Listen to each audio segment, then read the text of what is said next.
All right, so what I have, this is the second page of the part 2 of the review. Remember, tomorrow on your test, part 1 will be no calculator. Okay, if you want to watch the video from me working out part 1, it takes about 10 minutes to watch. Just look, I'll have them labeled. You'll be able to see it. I'll put a playlist right there in the middle of my webpage. Okay, this is problem number 7. Notice that in number 7, each of these this green line in the question yields the green equation down at the bottom. Same thing with red. Then I just plug the information into my calculator, and then in my calculator, type A inverse B. Again, you go matrix, you clear the screen, matrix A, get it up, and it'll pop. When it pops up on your screen, it'll look like that. Guys, you cannot type that into your calculator. And then you do the inverse, that's X negative 1 on your calculator. Then go get matrix B, do that, and hit enter. Again, if you're not comfortable using the calculator, there's a video on my webpage. It's about 3 minutes long, and it goes through step by step exactly how you use the calculator to solve a 2x2, 3x3. Matter of fact, does it matter the size of the matrix? No, doesn't matter the size. So let me just get that right there. Yep. 1, negative 1, 0 comes from the coefficients right here. This is a 1. That's a negative 1. There's my 0. So here's 0, 1, negative 1, 1, 1, 1.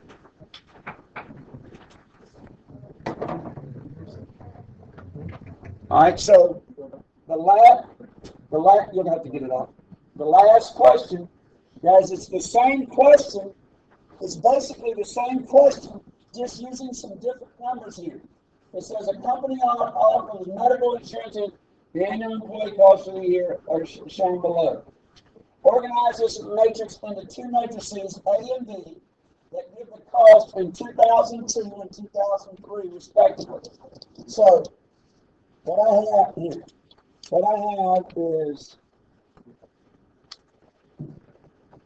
I set up matrix A to be 1 year. So matrix A is 725.52. Family is 2,244. Guys, I'm just copying the information into a matrix. That's all you do. I'm not going to do any math setting this stuff up. 2,000 or 220.08. Matrix B is over here. Matrix B is 780.36.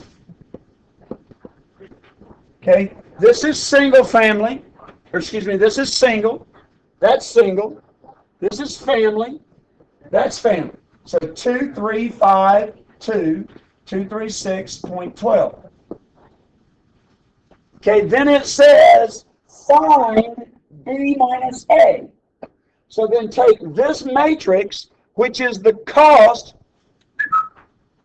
take this matrix, which is the cost in 2003, and subtract the corresponding place in 2002.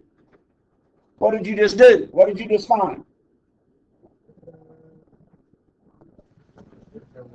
The difference. So you just found out how much it went up, right?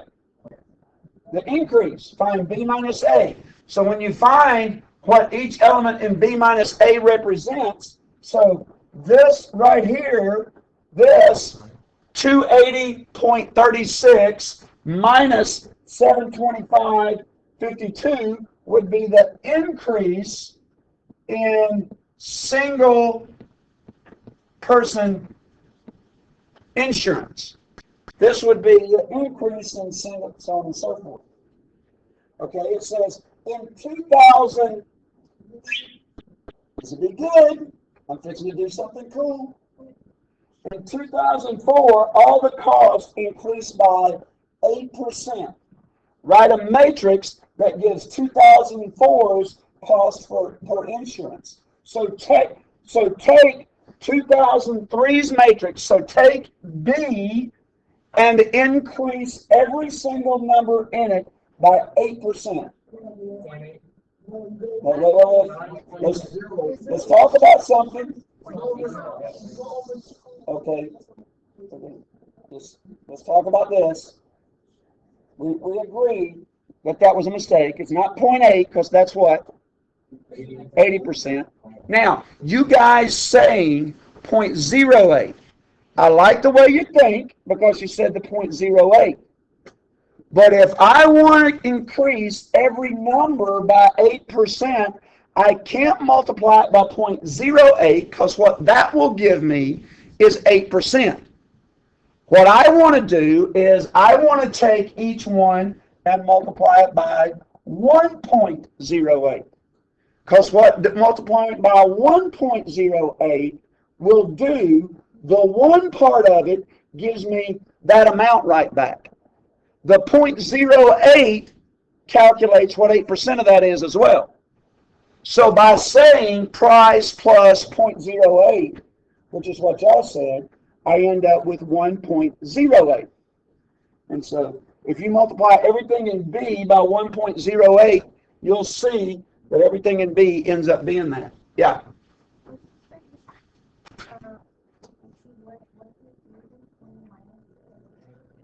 Figure out, get what you get. 780 minus 36.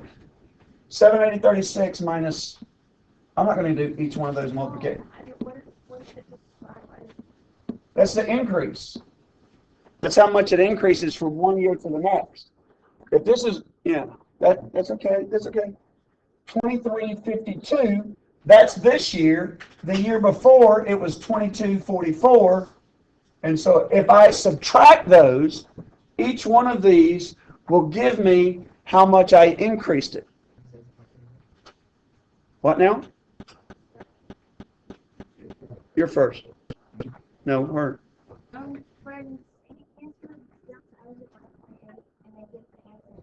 Okay, 0.8, yes. Not 0.8, 0.08. Yeah. You understand what she's saying? That's a great comment. Okay, she's saying just take all these right here, just do 0.08 times B. So if I did 0.08 times B, that would give me my increase of 8%. Then she's saying, then just add that back to matrix B. What I'm trying to get you to see is what is 1B plus 0.08B? 1.08B. And so it just would save you a little time. But yeah, you're doing it on a calculator, it doesn't matter. So, But how does it work like in the real world or whatever? They do this. If I want to find 75% off, or not 75% off, 25% off, I just multiply the original price by 0.75. If I want to find an increase of 25%, I just multiply that original amount by 1.25. And that'll give me that'll give me the amount plus the 25% increase. Same concept here. Shoot. If you multiply 0.08 by a number, and then you get a smaller number, if you add a smaller number to that original number, would be the same. Yeah. Yeah. Because remember, it's X. Because it's as long as it's the same number. I couldn't do it by a different number. But as long as if I said X plus 0.08X, as long as that's the same number I'm finding, yeah, it's the same because that's 1.08X. But now, a lot of the mistake that people will make is they'll say X plus 0.08 and use a different number here. Now, that is what it is. You can't combine those together. This couldn't be like 2003 increase, and this is 2004 increase. But as long as it's the same year, it would work. And that's what they're saying is that's where 2004 would come from. Yeah. All in money, round them to money. Does the page Guys, there's a page right there. There's a page on the back of those. I'll show you some answers here in a second. Here's some binomial expansion problems. For those of you who haven't messed with the binomial expansion. Let's look at this. The binomial expansion. I got all this memorized. I know this stuff. It came from this page. Is that how you know how to expand things? That was that picture from my website. You got the worksheet. On the back of the no calculator part. Well, let's do that tonight, not tomorrow. Do it tonight. And you can do the binomial expansion stuff. And then the other thing is, in the eyes up here.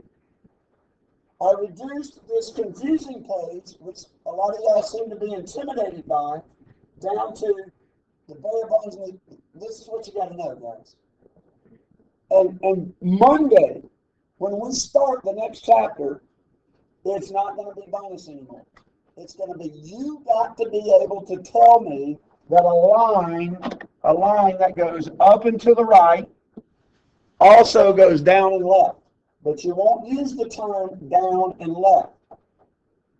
You'll say the domain approaches negative infinity while the range approaches negative infinity. That's this. That's down and left. You'll be able to do that with a linear equation. You'll be able to do that with a quadratic equation that has a positive leading coefficient.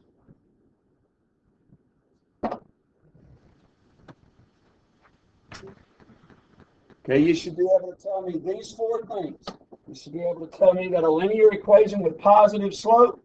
You should be able to tell me that the right side goes up and to the right, that the left side goes down and to the left. But you're not going to use those terms. You're going to use these terms. You're not going to use the term down or right.